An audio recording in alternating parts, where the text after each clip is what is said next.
বৃদ্ধ যুবক এবং শিশুরা রয়েছেন। এই মাস মাহে রমজান মাস।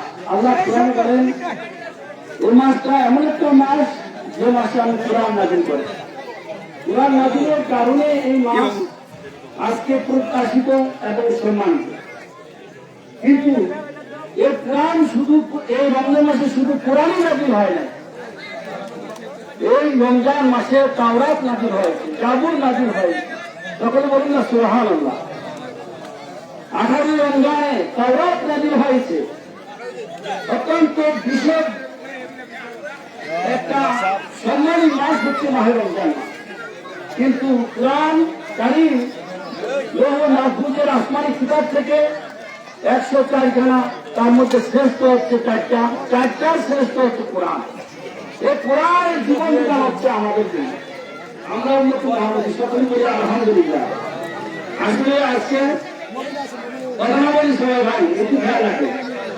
আর যারা স্বেচ্ছাসেবক আছেন তোমরা জবান বন্ধ করে আসলে সারা দিলে সুন্দর হয়, এটাই খেয়াল রাখবেন।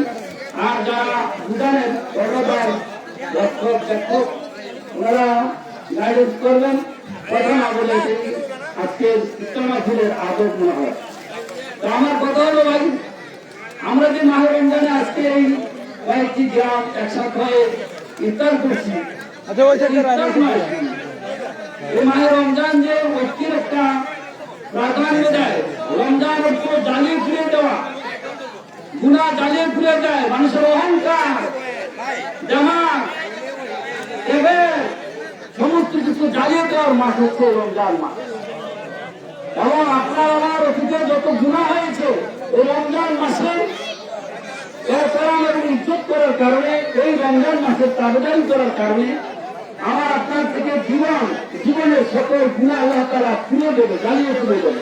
সকল বলে আলহামদুলিল্লাহ। তো এই জন্য আমরা বলবো যে এটা ইফতার মাহফিল নয়, বরং ইসলামের একটা প্রাধান্য দেয়। জামাতের ক্ষেত্রে ইসলাম প্রাধান্য দিয়েছে।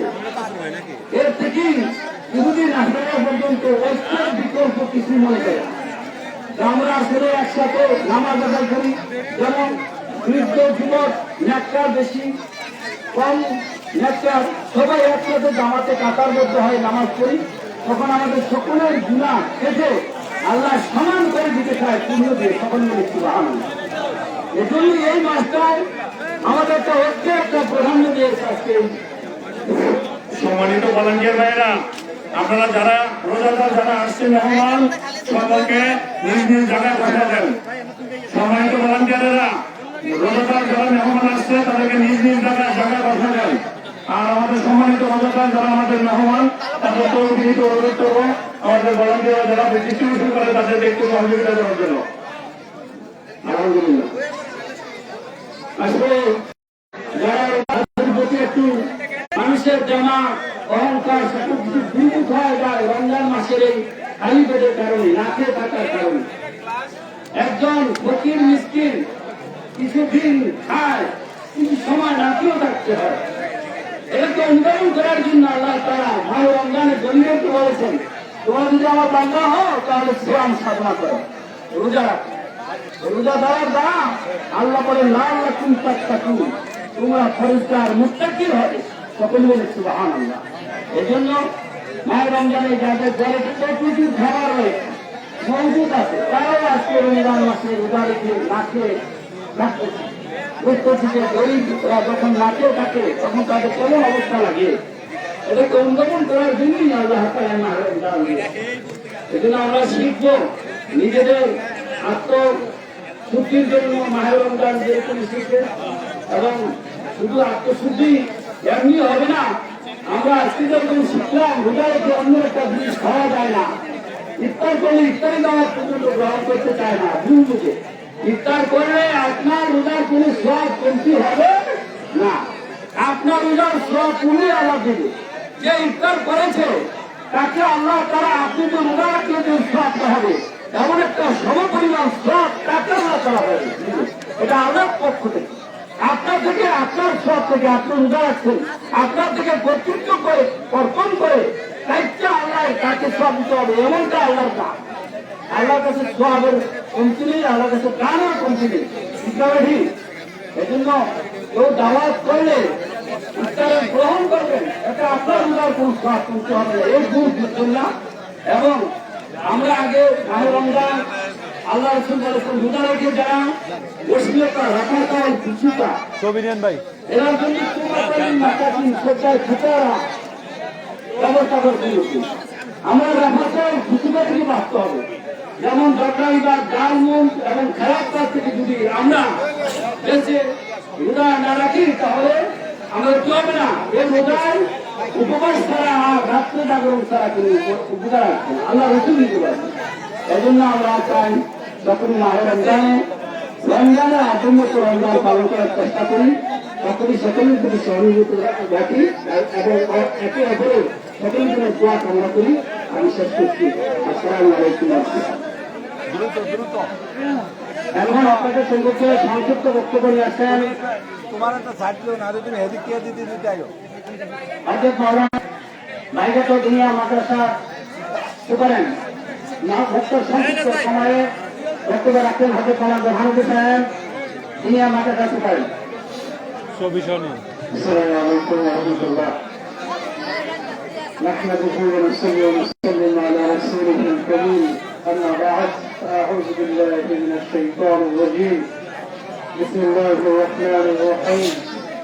يا أيها الذين آمنوا كتب عليكم الصيام كما كتب على الذين من قبلكم لعلكم تتقون. صدق الله العظيم. মহান আল্লাহ রাব্বুল ইজ্জত পবিত্র কোরআন শরীফের মধ্যে ইরশাদ ফরমান, সুপরিচিত আয়াত, সকলেই যে আয়াতটা বারংবার আমরা শুনে থাকি ওলামায়ে কেরামের মুখ থেকে। আল্লাহ রাব্বুল আলামিন ইরশাদ ফরমাচ্ছেন যে হে ঈমানদারগণ, কুতিবা আলাইকুমুস সিয়াম, তোমাদের উপরে উম্মতের উপর ফরজ করে কেন, লাআল্লাকুম তাত্তাকুন, যাতে করে তাকওয়া হাসিল করতে পারে।